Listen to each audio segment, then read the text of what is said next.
of the main thoughts going into that record was we have to be heavier than Vulgar. This has to be a heavier record.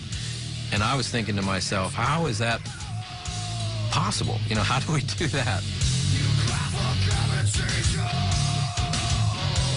Each record we wanted to outdo the next record.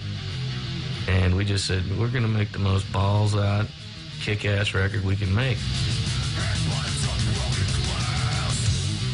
Far Beyond Driven was released on March 22nd, 1994.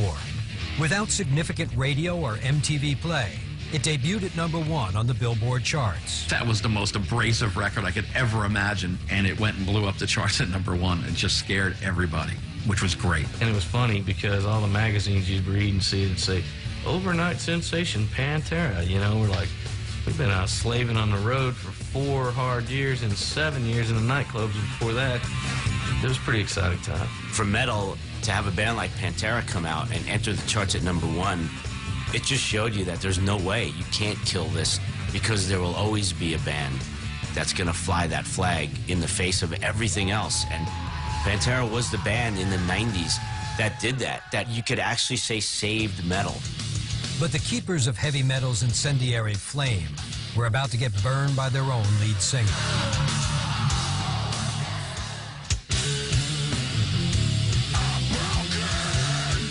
On the road promoting Far Beyond Driven in 1995, Philip Anselmo began distancing himself from the band. He would just start freaking out about stuff, and nobody would know why. One night we were playing a sold-out show in Hamburg, and he didn't get the reaction that he wanted out of the crowd, and he just comes back there and says, "F y'all, I quit." You know, obviously he didn't quit, but this is when things started really going sideways, you know. I can recall Daryl calling me and saying, "Look, I don't know what's going on with this dude, but..." You know, and of course everybody kind of thinks, well, you know, maybe it's the fame thing going to your head. Anselmo attributes his erratic behavior to chronic back pain caused by years of violent on-stage performances. It causes isolation. It causes your entire lifestyle to change. And at that point, Pantera was gigantic, and I had a job to do. Through pharmaceuticals or anything to get me up on that damn stage and desperately not feel that pain. I would drink an entire bottle of Wild Turkey before we went on to just be numb, which of course was affecting my performances and putting some worry into the band, you know? But the band's separation anxiety would only deepen as their singer began treading a dangerous narcotic path. Next, Philip's dance with death. This nurse leaned over and said to me, "Welcome back to life. You overdosed on heroin." When Behind the Music continues. It's incredible to play a show like this in front of all you people. By 1995, Pantera was the heaviest metal band in the world. Propelled by guitarist Dimebag Darrell's frenzied fretwork, the Texas outfit's bone-rattling brand of musical mayhem shook the senses of millions of delirious fans. When you buy a Pantera record, you're going to get bludgeoned, you know what I mean?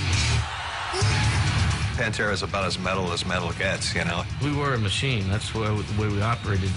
All the parts fit together, you know? When we played, when we did something like, I mean, we all hammered it together.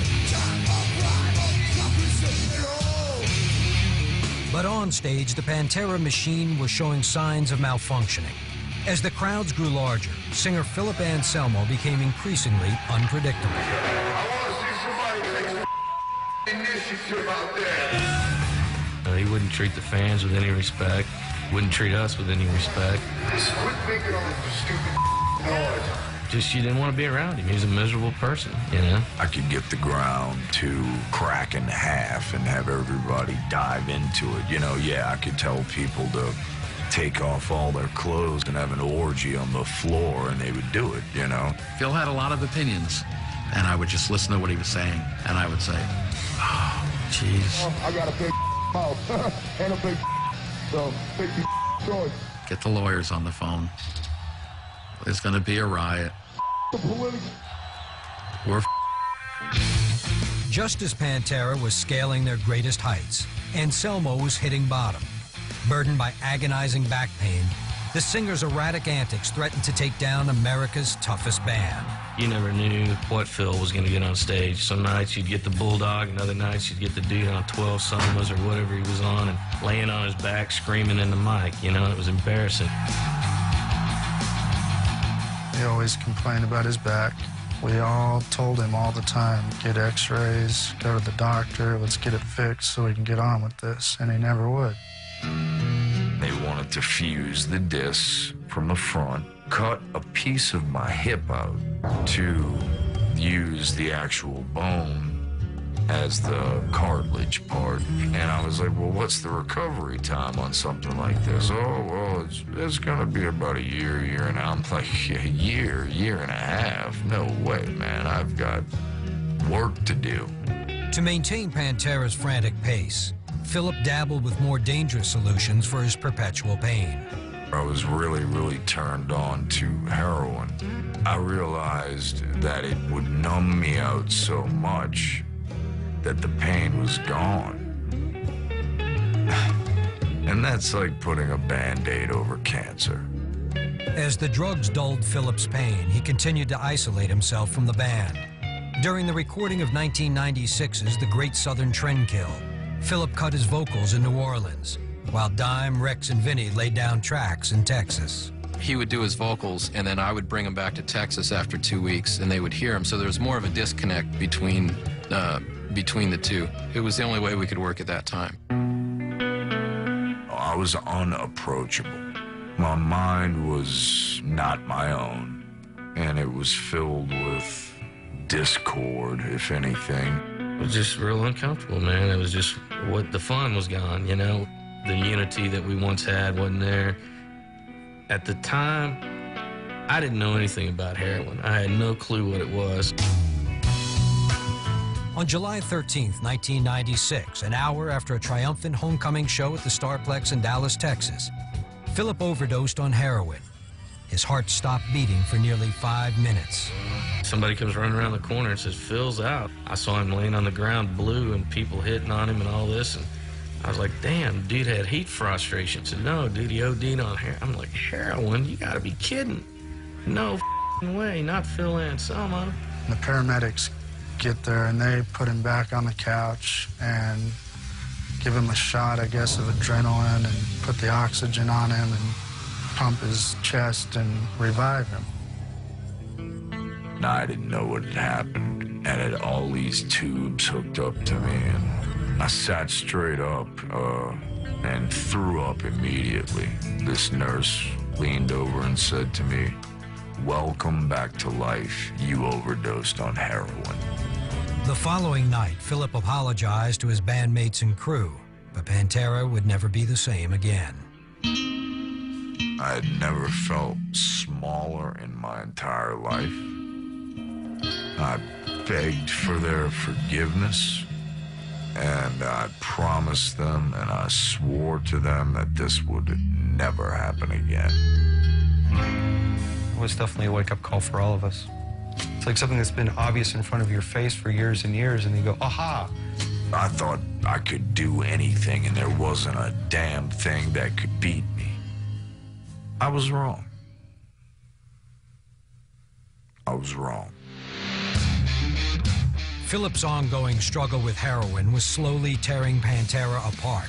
The dude was on a steamroller to self-destruction. I don't think anybody could have helped him. There's a different look in everybody's eye. That inch of doubt that was never there before, the lack of trust. You know, where you going, man? When Phil was on, he was on. Daryl would have never taken that away from him or anything, but he was very embarrassed by him. I relapsed maybe 2 more times, and I felt so guilty afterwards. I was like, why the hell? Why? Philip's struggles turned Pantera into a powder keg. Even vivacious guitarist Dimebag Darrell began tiptoeing around the volatile vocalist. He would even try to be low-key when walking into a room if Phil was there.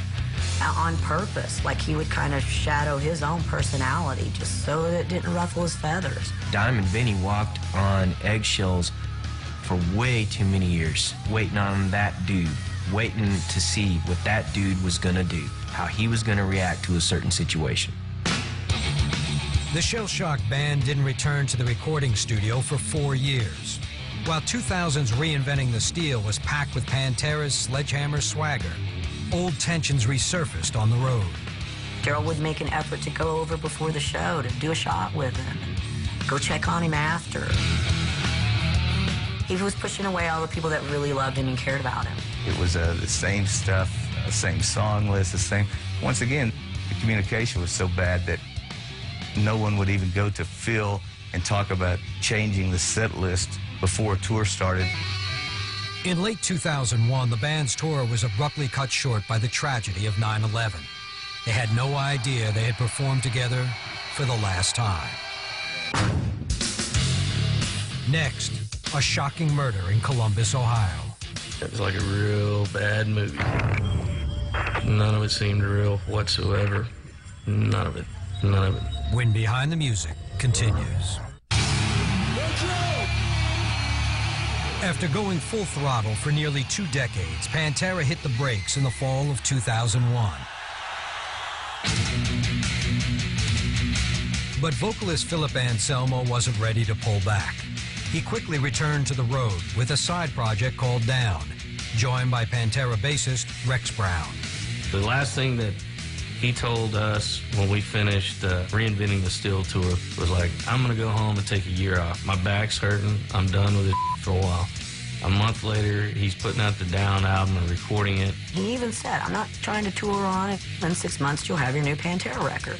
I mean, I could sit here and just keep going and going. Any free time I had, I would start something that would turn into something awesome. Then he puts out Superjoint, goes out tours for that. Then he does another Down tour, and then another Superjoint record. Okay, this is not what he told us. I mean, how long do we gotta wait around for this thing? With Philip focused on pet projects Superjoint Ritual and Down, Pantera's short break turned into an extended vacation, and for nearly 2 years, the singer remained out of touch with Dime and Vinny. Can't you see I'm easily bothered by persistence? One step from lashing out at you. You know, we couldn't communicate. Nobody would call us back. We got everybody on the phone here, and we need to talk to Phil, and he would never come to the phone, ever. It was always sleeping in the shower, or there's a hurricane coming, he's got to board the windows up. I mean, give me a break. Are you talking to me? Are you talking to me? No way, punk. They weren't calling me. I don't care what anybody says. And I know that I am just as guilty for not communicating with them. It was every damn body else's fault as much as mine.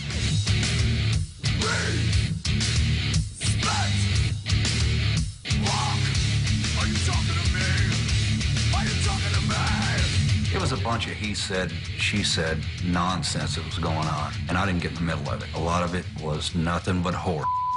So at a certain point, there's no going back. You know, absolutely none. In 2003, with Anselmo AWOL, the Abbott brothers reluctantly abandoned the only band they ever knew. We were sitting there rotting away. Two of the best musicians on the face of the earth that play that kind of music were sitting there and having to take it in the face. No future, no nothing, just sitting there wondering what the is happening. You know, this is like these two kids who've basically built this family business from the ground up, and then all of a sudden, they can't run that business anymore. The idle time sent Dimebag Darrell into a spiral of depression. You know, he'd never been off that long, and that was probably the worst 2 years, I think, of his life. He'd call me loaded or whatever. I just go, dude, what's going on? He's just like, I'm just bummed out, man. I go, well, Dime, look at it this way, man. The good Lord gave you a gift. He put it in your hands, man. I said, you're the best guitar player in the world. I said, just get out there and just, you know, get Vinny, get some ass-kicking musicians with you.